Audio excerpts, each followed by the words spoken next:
We're back with you, Dieter and Hutch podcast in our correct places here on the screen. If you're listening, my God, thanks for sticking with us on the podcast feed. We suck at that. And by we, I mean I suck at that and uploading it.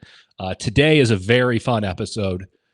We've had a couple of ones that, let's be honest, it's been a little bit of teeth pulling, going to the dentist, been a little bit tricky figuring out which quarterbacks we like for a team that doesn't need a quarterback. Been a little bit tricky trying to figure out cornerbacks because who the hell knows what cornerbacks are good and not good in modern college football. But today we get to do one that I think is super fun every year, wide receivers. And Jake, I don't know if this is a particularly good wide receiver class, but it is sure as hell deep.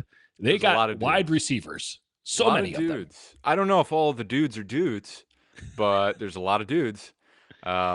It is. Yeah, I'm with you. I think I've been having trouble at the top of this class, which, obviously is where we're going to start this thing, but it doesn't feel as, maybe dominant's not the right word, but I don't feel like, these guys at the top, you got to get them top 10, right? There've been some other classes where you're like, there's some top 10 receiver prospects. Like Jeremiah Smith would be the number one player today. Yes. These guys aren't that. And take it once, you just go back a year, right? Like Brian Thomas would have been unquestionably the number one receiver in this draft. He was the third or the fourth guy taken last year? I mean, he was just sort of in there. It's not to say, again, that there aren't a lot of good wide receivers in this class. It just lacks, frankly, first-round talent. I think the people, what you're all about in this class, your dudes from this wide receiver core. And let's start with your early pick, Matthew Golden from Texas. I know this is one that you had a little bit of back and forth on. Why'd you end up with Matthew Golden? So Matthew Golden, my superlative is he's like a joystick Madden player.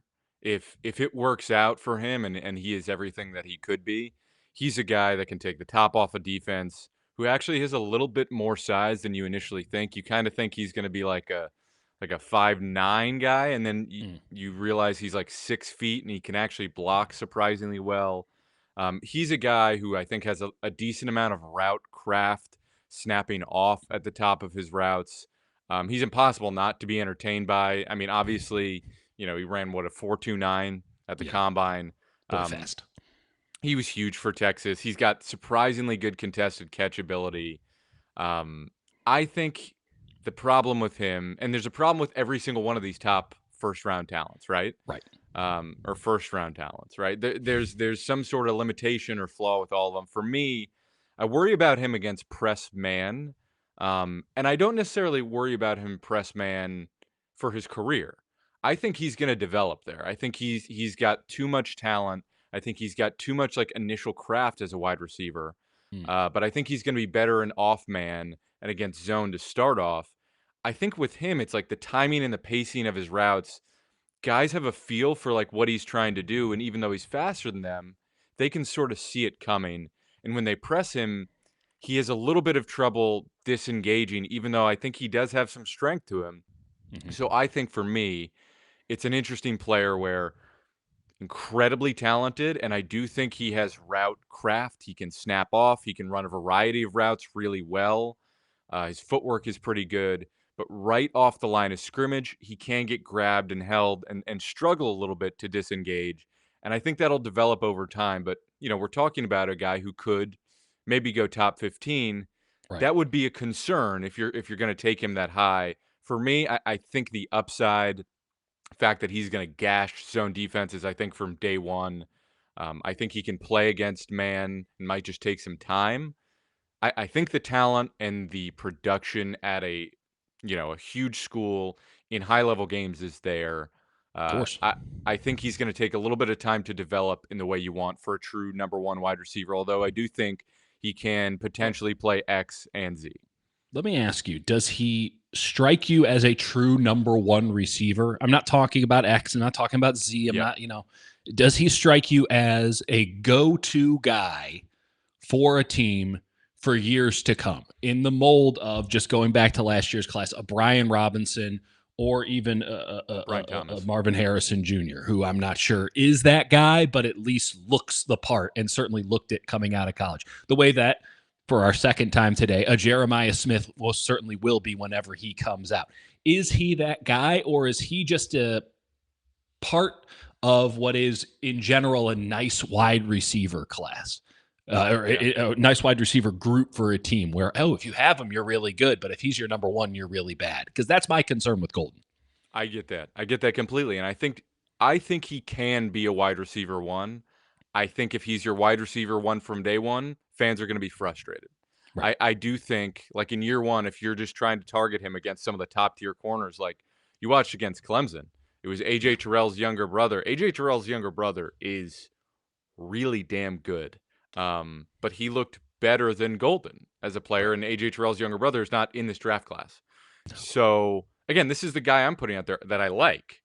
But well, it's indicative, right? Like that tells you where we're at, because I mean, we don't even need to go any further. Let's just go into my guys. Yeah. And my guy is very much along these same lines. The reason that I asked the question of Golden is because I have this question with Luther Burden from Missouri. Is he truly a number one, or is he somebody who is just going to slot in as a really, really good number two? Is he an ancillary part or a secondary part of what is a overall really good wide receiver core? But can he be your anchor? I'm not sure about that. Here's what I do know about Luther Burden. He has, you mentioned joystick ability with Golden. I think Luther Burden has joystick ability. I think he's a yak monster. I think he's a zone carver. I think that his ability to track the ball, to catch the ball, might be unparalleled in this class. And I think Teteroa McMillan has unbelievable ball skills. And you see that in his contested catch rate. But I think that Luther Burden, albeit at 6 feet tall, has the ability to go up and pluck anything out of the air. And frankly, he doesn't even need a good throw to receive the ball. That is a huge trait to have. Do I love him in press man-to-man? Of course not. Do I wish he had a little bit more wiggle off the line? You bet your ass I do. But at the same time, in a modern NFL, and let's just swing it to the 49ers here, a team that wants to go up, doesn't always, it certainly didn't last year, but wants to get opposing defenses into zone looks, Luther Burden is a cheat code. Because if you bring him across a formation, he is going to, one, create chaos, break some rules for a defense, and two, he's going to make the first and second person miss. Maybe not in the same way that a Deebo Samuel did while having guys bounce off of him, which is why Deebo's career was short-lived but spectacular, but in a way that I think we see most of the time in the NFL with and guy missing ability. Luther Burden has all of that. The concerns, of course, there was some loafing, probably isn't the right word, but autopilot from Luther Burden. Lack of interest. He seemed bored at times. I kind of get it. I kind of do too. Well, that's what I was going to ask you. You're a Missouri fan. You watch a ton of Missouri. About. And so I went back and I watched 23, where he just murdered Florida. Yes. Just gashed him. By the way, that was an incredible game between Ricky Pearsall and Luther Burden. Awesome game. And it's funny, they're going to be teammates. Who would have knew? But why do you think, having watched Missouri all of this year and last year, why do you think his production dropped so steeply year over year? I think quarterback play had a lot to do with it. We talked about Brady Cook in the quarterback thing. He was injured all last year, and it's not as if he was a Heisman Trophy candidate beforehand. So when you're dealing with backup quarterbacks who were awful, when you're dealing with a Brady Cook who is dealing with, a shoulder injury, followed by a neck injury, followed by a hand injury, followed by leg injury. I mean, he was never healthy for a second. I mean, I think he got injured in the spring game, and he was out there grinding it out, but it became a very predictable offense for Missouri. A lot of the predictability went against Luther Burden, where he was just getting bracketed a lot. Yeah. Right. This is the nature of being a 5-star, a hyper elite player on a team that frankly doesn't have a lot of those, even though they might have 2 first-round picks. And I saw a lot of screens that weren't blocked well enough, and he's just, he's doing what he can, but there's not much to gain. He does not. First off, we don't want to psychoanalyze too much, but I can speak with some familiarity and some confidence on at least Luther Burden. He was loyal to a fault. I mean, I think the fault is showing up right now in his draft stock. Loyal to a fault by sticking with Missouri. that's his personality. He is not an aggressive dude. He's not somebody who's looking out for himself first and foremost. He did have a moment while he was at Mizzou where, he took the stuff off the social media, took off all the Tiger stuff because he didn't think he was getting the ball enough. But this is somebody who could have made a lot. What you want from a wide receiver at some I know. point. You got to have in moderation. In moderation, of course. And so he's got a little bit of that. There's a little bit of diva. Good. You want That's the ball. Good. You gotta do it. But at the same time, I mean, this is a guy who would go in for NIL conversations and say, give me whatever you think is fair. Which, I mean, how refreshing is that? I have no concerns about the personality. I do think the personality might have bit him in the ass a little bit at the college level because he would just be there to do the job. Ball's not coming to me. I don't really need to go that hard. All of these things. I call it autopilot. I totally get it when you are the focal point. I will say this, whenever he needed to turn it on, it got turned on and it stayed on. And I think he's a better blocker than he showed at Mizzou. I think he's a lot better at everything. I think his best football is to come. That is a harder sell if we're talking a top 15 pick, top 20 pick. And I think a lot of teams aren't buying it right now. And I think that they're going to end up regretting not buying it in a couple of weeks, a couple of months, because this guy, if he shows up at the pro level and his head is on straight, and by all accounts it is, he's just going to go. No one's going to ask him to have that number one wide receiver responsibility from day one. And that's really dangerous in terms of what he could be, because if he is a number two receiver for a team that drafts him, if he's the second guy, he's the best second guy in football in a couple of years. Yeah, I think that's fair. Listen, I actually think I like him better than Golden off the line of scrimmage. I think if I could have taken anyone, I probably would have taken Burden too. But we wanted to mix it up. It's just not a great class for this, and I think that the questions for all of these receivers are like, can McMillan separate in general? There's a reason he had a high contest rate. That's what I wanted to get into. Is like, so people are going to be like, what about McMillan? What about Ted? What about him? I don't love him.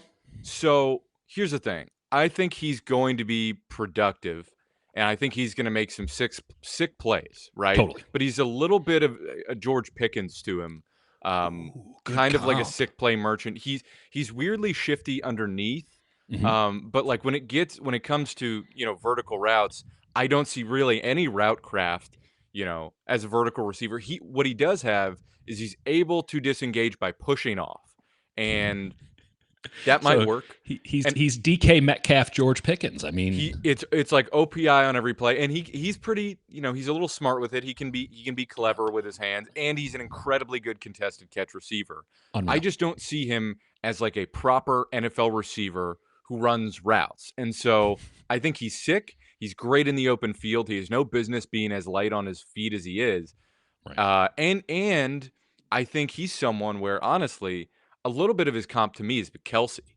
because interesting. He sits down in space really well and freelances very, very well, where if you get a quarterback who's really good at off-schedule plays, that's kind of a match made in heaven for him. But in terms of like, if you put it in a rigid scheme where you want him to run the routes exactly as you tell him and just, be on point, be sharp, delineate your routes clearly, cut in and out aggressively, I don't know that he's that type of receiver. So I think it's going to depend on his fit.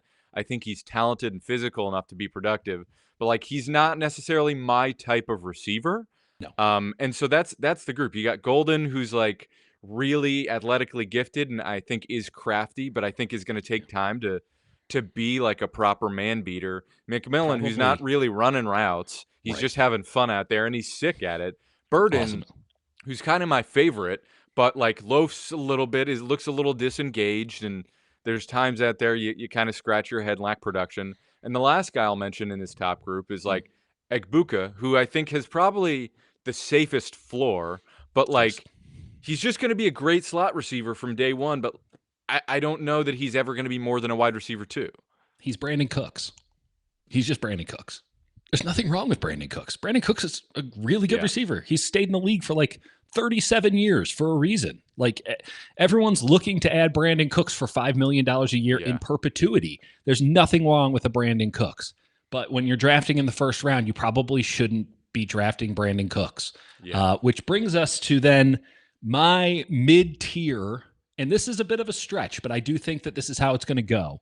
My Yep. mid-tier receiver, let's just swing it back here. Deontay Thornton from Tennessee. Thornton. Have you ever Go ahead. pronounced your players' names correctly? Not a chance. Dante Thornton. There we go. Thank you. I'm a Sorry to professional roast you. talker. Dante Thornton, Tennessee. Here's what I know about Dante Thornton. He, much like me pronouncing his names, goes through it fast. This boy is speedy.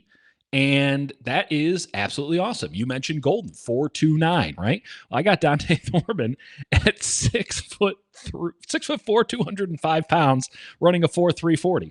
Now, Dieter, you might ask, what can he do as a wide receiver? And I'll tell you, nothing. He's actually a terrible wide receiver. He doesn't run routes. He doesn't do anything. He's not even particularly great at catching a football. But you know what he does do? Run really, really fast at 6'4" and 205 pounds. You know what my comp for him was? A Who do you bigger got? Danny Gray. That is a fair comp. I had a totally unpolished Christian Watson or Ooh, the world's worst version of Marquez Valdez-Scantling. that's awesome. Yeah, I mean, that's what I had. Not a very crafty receiver, super loopy routes, could be a one-trick pony, but he It's a moves great way too trick. fast at that size. It is a fantastic trick. Here is the trick. You run as fast as you can right into the face of a cornerback. Let him run after you 10 yards behind, and we're going to have someone airmail the ball 60 yards down the field, and all you have to do is get under it. Basically, he's a punt returner for arm punts. It's And you know what? awesome. He's going to score 7 touchdowns a year off of that. Yeah, and I'm pretty sure he led the country. Yeah, he led the NCAA with yards per catch. He had an average of 25.4 yards per catch, which is insane. Only 26 catches, but 661 yards, 6 TDs. Just go deep. That's all he does. But if he can learn a little bit, he's Doesn't also have going to to. make it so tough on safeties to account for, where you got to shade him. It could open up stuff underneath. I don't even think that you need to teach him any routes.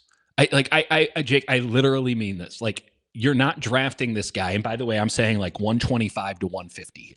Okay. You don't need to teach him anything. He is literally. Remember Marquise Goodwin way back in the day? Yes. What was Marquise Goodwin's job? Run fast. Run. Take the top off the defense. They spent a lot of time with Brandon Ayuk, one-time $30 million man, perhaps on April 1st, another $30 million man. They spent a lot of time wasting him as a clear-out route runner. If you're taking a guy from 125 to 150, what's the best case scenario? You're looking for someone who has a role. I got a good role for you. Go take the safety off the top of the defense. Every time, just keep doing it. And the second they don't do it, expect the ball coming down the field your way, because there's no cornerback who's going to be able to keep up with you.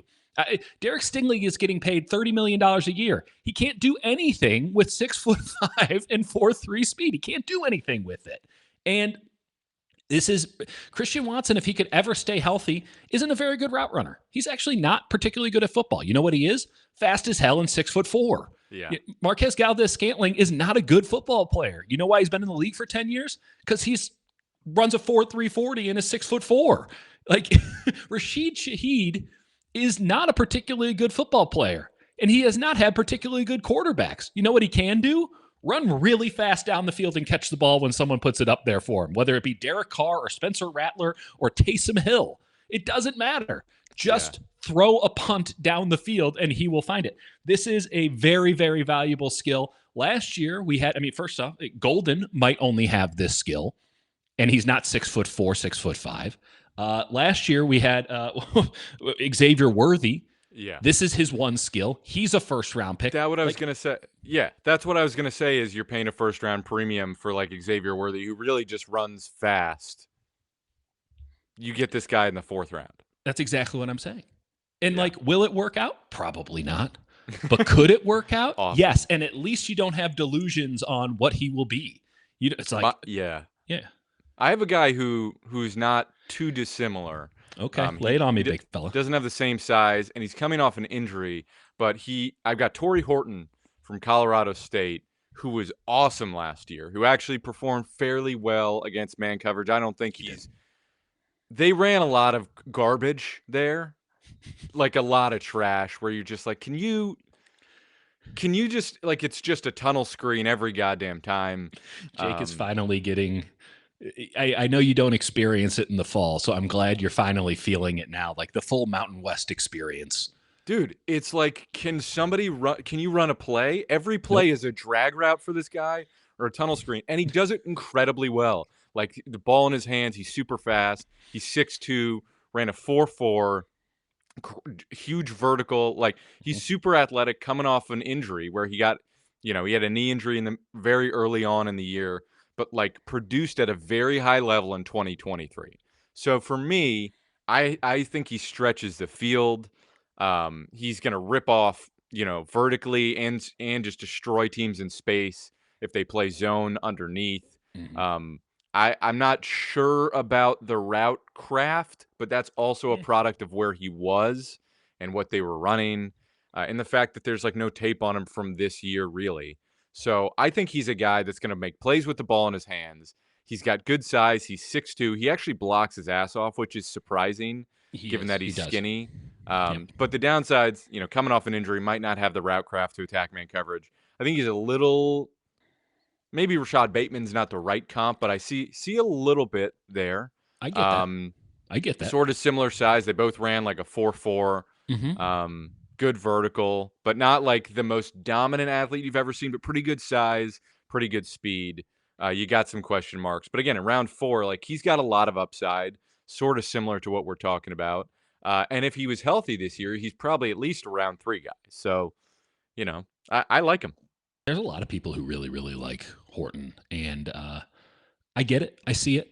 And I think that this is one of those classic boom or Yeah. bust. Not to be, not to undercut his ceiling or his floor, but when we're talking about mid-round picks with a guy like Horton, you're looking for a guy who has viability to be a worthwhile option for you in the NFL, but he could also just not make the team, right? Totally. Totally. That's And before I get to my next guy, I want to talk about the range here because there's a sure. lot of guys we haven't talked about. For Mm, my first pick, I was debating Trey Harris, and I was debating him here. right. I think he's like a guy where he's sort of, we're doing 1 through 50 and then 50 to 150. Like, I think he's like a guy that's in that sort of 60 range, which is kind of why I left him off.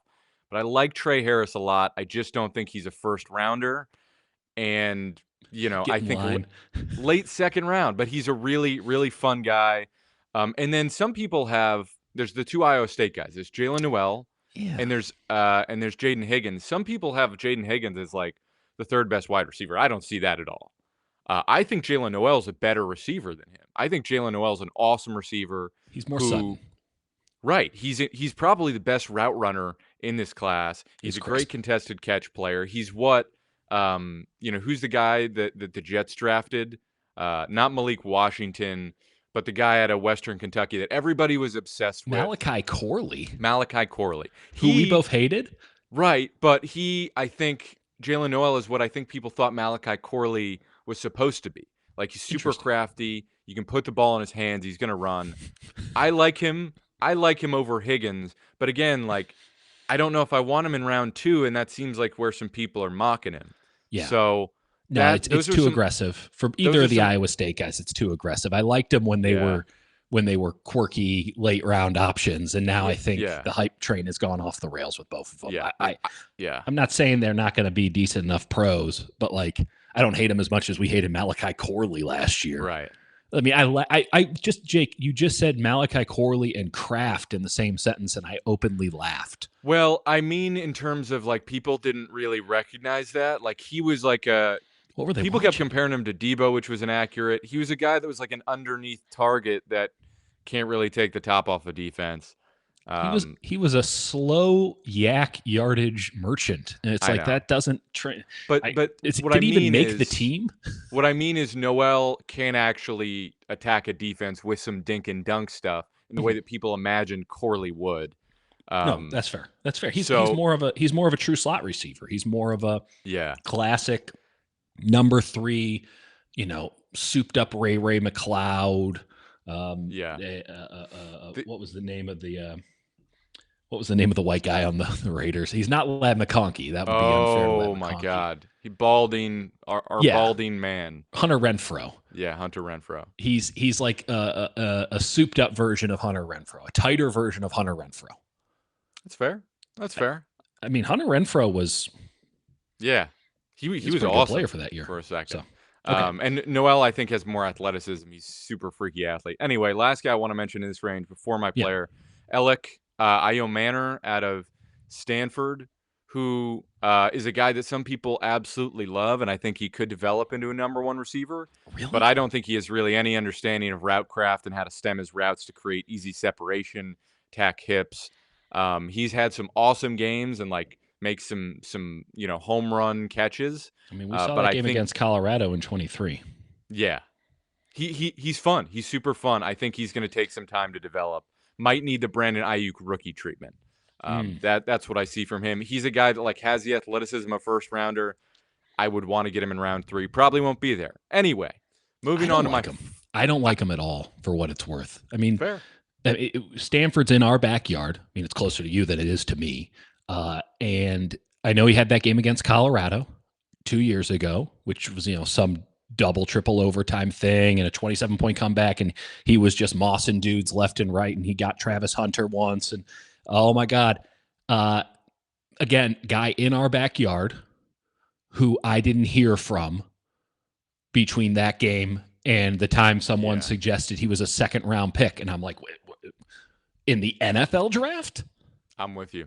I'm with you. That's why I didn't have him on here, and that's why I'm like, I think he's like a third round guy who people are like, is he a first round? No, I don't think he's a third round guy. If So- he's so big, fast, strong, and talented, why did he never look big, fast, strong, and talented in college, save for like one game? I hear you. He had some other games too, but I hear you. I don't really disagree with any of that. Okay. One guy I me do about- love, Yeah, LeJounte Wester. lay it on me. So, what was your thing about Colorado that they had 3 guys you like? 3 like I'd even go 4 because I like Horn too. They have 4 wide receivers who all have the exact same boomer bust potential. They all have the same ceiling, which is like really solid number 2 wide receiver, like fringe fantasy option, like Darius Slayton energy. Right. All of them are like that, or they all don't make the NFL right out of training camp. Like there is no in between. They were all East West Shrine Bowl guys, not Senior Bowl guys. Like it is just such a particular brand of receiver that they had. And it's all different shapes and sizes, but they're all the exact same thing, which is just a 6th round wide receiver. Totally. And I would get as many 6th round picks as possible, select all of them, and see which one hits. Because if you buy 4 lottery tickets, who knows? Maybe one plays. I'm with you. That's where I have Wester. I have him as a 6th round guy. My superlative is Scoot, and he's just a guy. Again, you want to talk about comps? He's a little bit to me what I think people imagine for Jacob Cowing. Yes, that's like a good call. I don't think Cowing was actually that shifty. Like he's fast and he can accelerate, but Wester is super, super, super tricky. I think he's like a dynamic slot receiver. Might be a little bit too small, but he can attack man coverage surprisingly well. Not like probably if you place him at X and put him against a number 1, but like you put him against most guys, you give him a little bit of space, he can separate surprisingly well. I just think you watch him in like the Shrine Bowl and some of those practices, he's cooking guys. Yes, he was the number 1 guy in the Shrine Bowl in terms of he was the focal point receiver for everybody in the Shrine Bowl. The coaches loved him. He's super tricky, and he's a router, man. He is an absolute router, and he does do a little too much, in the TikTok doing the shakes. Every guy's doing that, and it's a little bit annoying. Waiting. But I do think he has a great sense of tempo and how to get a corner off balance, how to get a corner to say, oh, this guy's going deep, lull him to sleep a little bit, and then turn on the burners because he can snap into that in a second. And I think you're talking about round 6. He's a guy who caught 74 passes for 931 yards and a touchdown, 10 touchdowns and a punt return touchdown. Yeah. He's just, there's something there. I know he's tiny, but he is really tricky. He's going to have a lot of, I think, wow moments in training camp. That doesn't necessarily mean he's going to be a great wide receiver, but he's going to be a guy that people are like, this guy needs to start. And it's going to be annoying. This is my go-to line when I'm evaluating late round wide receivers is this guy's going to be a son of a bitch to cut. Yes. That's what He I'm will looking be. for. He's And too there's fun. nothing wrong with that. I will also like to say that Wester plays a lot bigger than he actually is. If I you were agree. to watch him, you'd be like, what is he, 6'2"? No, he is not. He's tiny. He's itty bitty. But he played bigger than he is.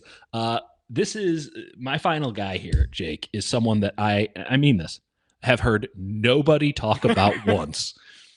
Dude, To the it's point where crazy. The one SEC's leading receiver. yeah, one has to wonder if anyone actually watches college football in the draft sphere. Can I introduce you, strangely, to the SEC's leader in receptions and yards this past year? His name is Andrew Armstrong from Arkansas. He is 6'3", 202 pounds, and runs a 4.5 40. Again, the SEC's leader in receptions and yards at 78 receptions and 1,140 yards, with quarterback play that, let's just call it, lacking at Arkansas. Heinous is another word. It's probably an appropriate word. Do you know Andre Isovas? I'm not going to pronounce that one right. Andre Iosivas. Iosivas, thank you. Yeah, that's Joe Burrow's favorite third guy. How about Jacoby Myers? Oh, yeah. How about Andrew Armstrong? Because he's the exact same thing. I was going to throw out a Chris Conley. Well, maybe peak Chris Conley, perhaps. I don't know. I'll say this for Andrew Armstrong. He can give you those Chris Conley special teams moments because he's a plus blocker. He's got really good hands. He gets off the line like a sumbitch. Now, does he do very well in his breaks? No, not particularly. But again, he led the SEC in receptions and yards, so he can't be that bad. And I was watching him after you sent me, and he produced against man coverage a little bit in the way that Ted McMillan does, where he just gets separation at the last second, a little bit of push off, but enough craft to get away with it for the most part, and just is a great contested catch receiver. You don't have to draft this guy. You should, but you don't have to, because for some reason we have so many receivers. Colorado's just got 4. Just take one late round. We have so many receivers that, one more time, the SEC's leader in yards and receptions might go undrafted. I think this guy has legitimate number 1 X receiver skills. Now, I don't think you're going to be a very good team if that's the case. Fair. But this is, if we're talking about Thornton as, like a clear number 4, you bring him in, goes to the outside, takes the top off, but you're not counting on him for more than, 15 snaps a game. If we're talking about Burton as the world's best number 2 or, a number 1. I think he can be a number 1, but I hear you. No question about it. But maybe a scheme-dependent 1, I think, would be where we're at on a team that wants to do more zone, go against more zone stuff, wants to throw it over the middle more. Armstrong is a kind of guy who can be anything you want. Absolutely anything you want, except for maybe a true slot receiver because of his size. Yeah. But Z, X, special teams, backup, starter, he's just a pro. This guy's just a pro. Everywhere. I love him. I do not understand how I had not heard his name until I'm like, hey, who was the SEC's leader in catches last year? Dude, and you're like, all right, he must be a terrible athlete. Not the case. Not even the case. Close. Big dude, good athlete, best production in the SEC with a bad quarterback, and he might as well be dead. No one has mentioned him. It's crazy when you sent me him, and I was like, who is this? I mean, one of the reasons that I was able to find him on top of this and that is I had also heard, I had asked around who's the best blocking receiver in college, because I'm like, late round pick, Kyle Shanahan, he's going to be asking the same question. Who's the best blocking receiver? And someone suggested Andrew Armstrong. And I'm like, the Arkansas guy? I mean, to be fair, he was somewhat anonymous on his own team somehow. He's just like anyone wanted to really be there. Well, that is, and as you can see by their transfer numbers at the end of the season, that is an incredibly accurate statement. That's good scouting by Jake Hutchinson right there, because they lost 47 players. Just a slight bit of hyperbole. It might have actually been even more.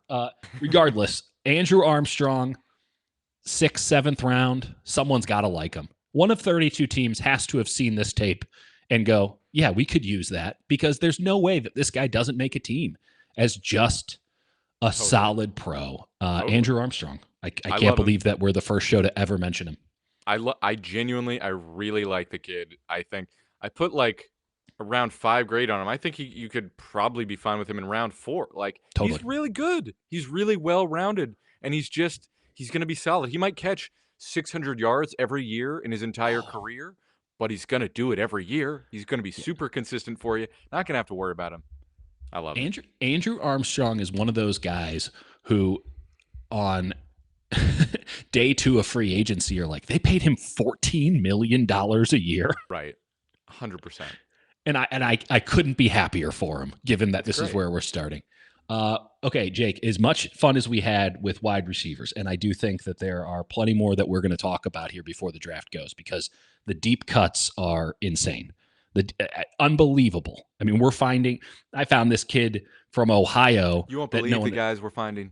You can't believe it. They're incredible. Unbelievable. The best finds, the best scouting. I will say that for all the excitement and positivity that we have regarding wide receiver, even without the top end, we lack it with tight end. And that's what we'll talk about next. Get ready to vomit.